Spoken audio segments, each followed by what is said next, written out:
We are a collective of nonprofits all throughout Fresno that partner together for city initiatives, for shared learning, for resource sharing, networking, and all of the other important stuff that bring collaboration together. A part of my role is called Partner Liaison, and what that means is I get to connect other organizations to each other for various reasons. Sometimes they're doing projects and programs together for their neighborhoods. Sometimes they're going after funding in order to better support their organizations, and other times they're just learning from each other. The role I play here at Fresno Pacific University and the Center for Community Transformation, we look to build capacity and equip churches, our faith institutions, nonprofits, other businesses to do the work that's needed in our communities. So the CCT and FACE often feel like sister organizations because we were founded right around the same time, and we've partnered for the last 10 years. We just celebrated 10 years as an institution, and FACE has been doing the same. And so there's so many ways where we've partnered through things like our social entrepreneurship work and our Spark Tank Pitch Fest here, where we're looking to catalyze startup social enterprises. They're businesses that are looking to transform their community in non-charity ways. I think collaboration is always of value for any city, but especially in Fresno.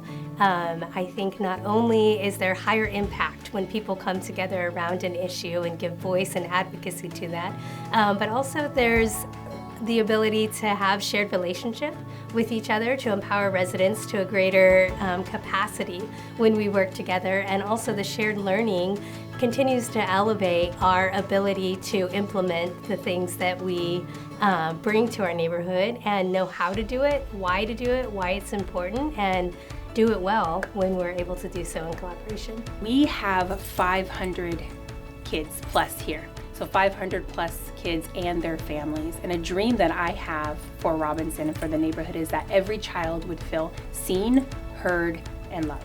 So if there is a need for a kid and a kid needs something, their family needs something, our staff will come to me, and because I'm usually the connection through FACE and the school, and I immediately go and contact FACE and ask, what can we do? How can we help this family? Some of the ways that we have partnered with FACE would be things like last year we had a need for softball equipment. We had some of our school equipment stolen out of our C-Train, and FACE came through with gloves and balls and catcher's gear and the things that we needed so we could have a successful season.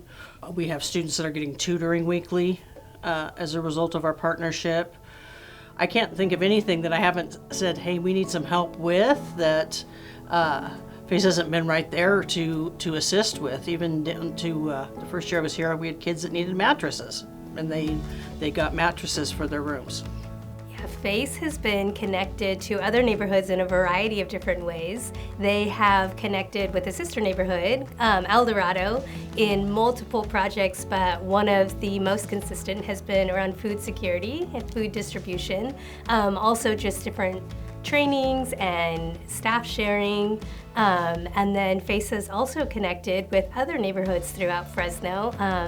One larger initiative that I can remember is one called the Youth Wilderness Program, where 3 other organizations along with FACE got to get youth out of the city and into the wilderness and into nature. FACE has also been a part of a collaborative effort that we called Community Engagement Workshop, where we got residents of neighborhoods all throughout Fresno together and talked to them about what it looked like to collaborate with that specific organization and learn how to work together, how to have regular learning conversations, and implement some of the neighborhood-specific tension points that they're identifying together.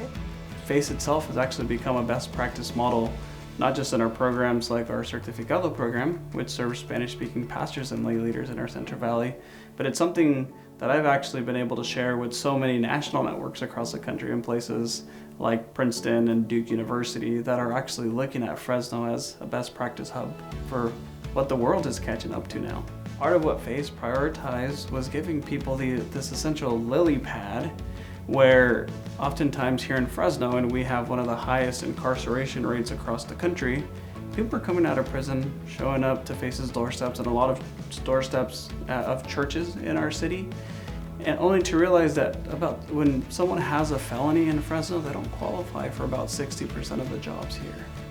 And so when someone has a family, children to feed, desperation will do a lot to people. And so people end up falling in their old patterns. And to me, I've seen Face be on the cutting edge of that, where they've given folks an opportunity to prove themselves and to use Face essentially as a lily pad to the next opportunity in bringing shalom to their lives. I think Fresno is incredibly unique when it comes to how they approach collaboration. I think even the awareness that it takes for folks to identify that we can do more, better together is unique to Fresno in this season, and in trying these partnerships to say, hey, rather than me working siloed and either going after funding on my own or having conversations with Fresno City on my own, can we partner together? Are you experiencing similar things? Do you need similar resources? And if so, let's meet together, come up with a plan, and empower each other and empower our city by bringing our voices together at a louder capacity. I think that's unique to Fresno, and I think it is going to continue to have greater impact, not only on the organizations, but especially the people that they're leading. Our partnership with Face has really made it so that we can do business at Robinson. Our kids come to us with a lot of needs, and there have been so many times that those needs have been met just by me picking up a phone or Christina picking up a phone and saying, hey, can you help us with? And I can't think of a time that we have made that request and that hasn't been met. And so I'm just so appreciative that Robinson has that safety net in Face so that we can get our kids the tools they need for success. Yeah, one thing I wanted to add was I wanted to thank Face for partnering so well with Robinson. This is messy work, and oftentimes it can feel lonely for people that are doing it, and being able to have Face that we can depend on, a resource we can go meet with, and I think it's a beautiful thing, and I just wanted to thank Face for being able to come, help us with whatever, get dirty with us, get messy with us, because making every kid feel seen, heard, and loved is a very hard, but sometimes messy job. And so I just wanted to thank Face for doing that.